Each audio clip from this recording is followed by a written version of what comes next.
तहाऊर राणाचं प्रत्यार्पणासाठी अमेरिकेच्या सर्वोच्च न्यायालयाने परवानगी दिली, हा भारत सरकारच्या कूटनीतीचं मोठं यश असं मी मानतो.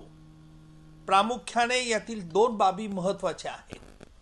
पहिली बाब म्हणजे तहाऊर हुसेन राणा याने अमेरिकेच्या न्यायालयात असा बचाव घेतला होता की त्याला भारत सरकार ज्या आरोपाखाली त्याची मागणी करत आहे त्याच आरोपाकरता शिकागो कोर्टाने त्याला यापूर्वी शिक्षा ठोठावलेली आहे.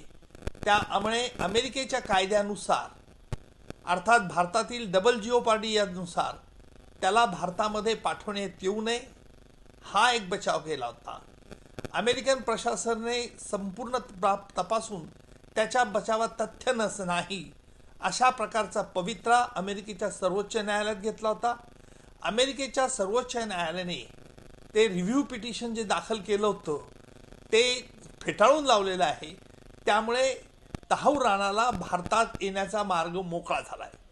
यातील महत्त्वाची दुसरी बाब म्हणजे अशी की अमेरिकन प्रशासनाने ट्रम्प सरकारने आल्यानंतर जे काही महत्त्वाचे निर्णयासाठी ऑर्डिनन्स काढले होते त्या ऑर्डिनन्सद्वारा ह्या प्रकारच्या याला कुठेही स्थगिती दिली नाही.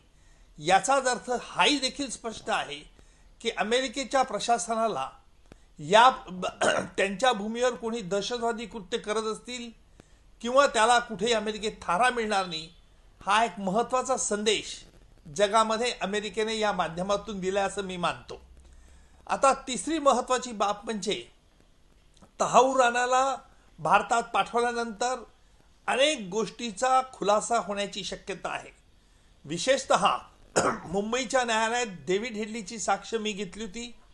डेव्हिड हेडलीने आपल्या साक्षीमध्ये की लष्कर तोयबा आणि पाकिस्तानच्या लष्कराची कसे संबंध आहे या संदर्भात देखील स्पष्ट खुलासा केलेला होता.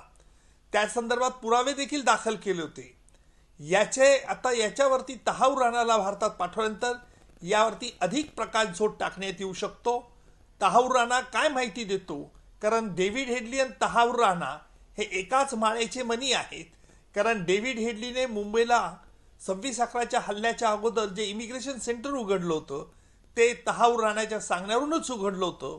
डेव्हिड हेडलीचे ISIशी संबंध कसे होते हे डेव्हिड हेडलीने आपल्या पुराव्यामध्ये मुंबईच्या न्यायालयात बाब स्पष्ट केलेली आहे. सर, राणा हा अजून एक गोष्ट अशी समोर आली होती की राणा हा पाकिस्तानी ISI आणि लष्कर तोयबाचा ऑपरेटिव्ह सुद्धा आहे. त्यामुळे इतरही ज्या दहशतवादी कारवाया असतील किंवा गोष्टी असतील त्याबद्दलची माहिती सुद्धा समोर येऊ शकते का?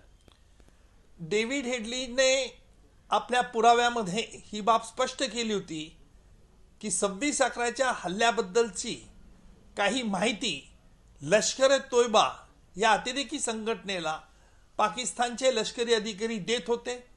या संदर्भातला ईमेल करेस्पॉन्डन्स डेव्हिड हेडलीने न्यायालयात स्पष्ट केला होता. डेव्हिड हेडलीला ईमेलमध्ये त्याने लष्कर तोयबाला जो ईमेल पाठवला होता त्यात त्याने ही विचारणा केली होती, बडा चाचा का क्या होगा. बडा चाचा म्हणजे हाफिज सईद का, आणि छोटा चाचा का क्या होगा म्हणजे झकीरुल रहमान लखवीचा. त्यावरती लष्कर तोयबाने सांगितलं कुछ नहीं, कुछ वक्त के लिए ये पाकिस्तान सरकार ड्रामा कर रही है. याचाच अर्थ असा की हाफिज सईद आणि झकीर रहमानची 26/11च्या हल्ल्यानंतर झालेली अटक ही जनतेच्या मनात धूळफेक करण्याकरता होती. हे डेव्हिड हेडलीच्या पुराव्यावरून स्पष्ट होतं. तहाऊर राणाला पाठवल्यामुळे आणखी पाकिस्तानच्या आर्मीच्या आणि याचे काय संबंध आहेत ही देखील बाब स्पष्ट होईल.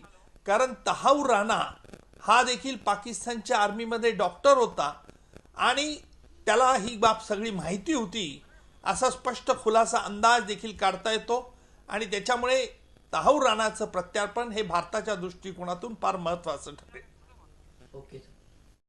गांधी तीर्थ निसर्गाच्या सानिध्यात महात्मा गांधींच्या जीवनावरील जगातील पहिले मल्टीमीडिया म्युझियम. आजच भेट द्या. गांधी तीर्थ, जैन हिल्स, जळगाव. अधिक माहितीसाठी www.gandhifoundation.net वर विजिट करा.